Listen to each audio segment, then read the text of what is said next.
មានតែនោះអាឡងមានតែទាំងព្រឹងថាស្អាតចាំជាបាមិនជឿក៏តាមចិត្ត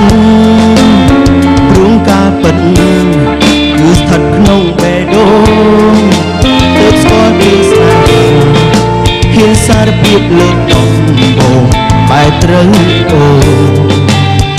អង្គទេសាត្រង់ស្អាតដេញគ្មានសង្សារចង់មិនដឹងស្រីស្អាតមានសង្សារដែរក៏ធ្លាប់មានបនពីសោស្នេហ៍បនមិនដងហូ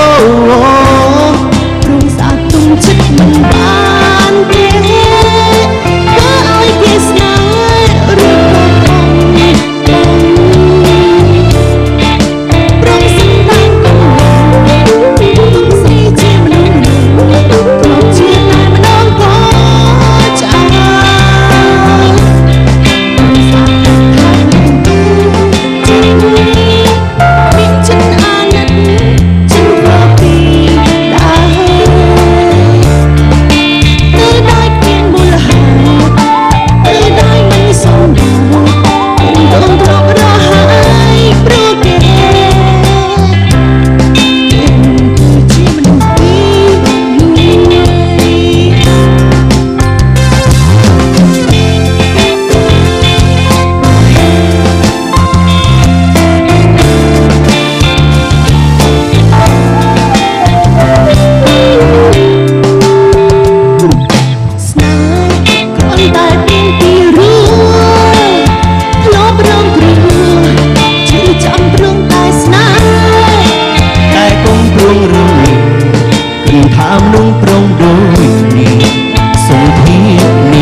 សូមអរគុណ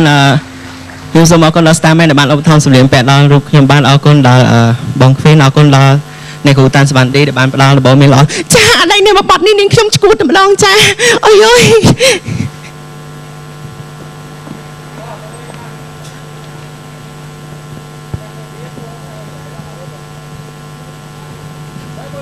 មើល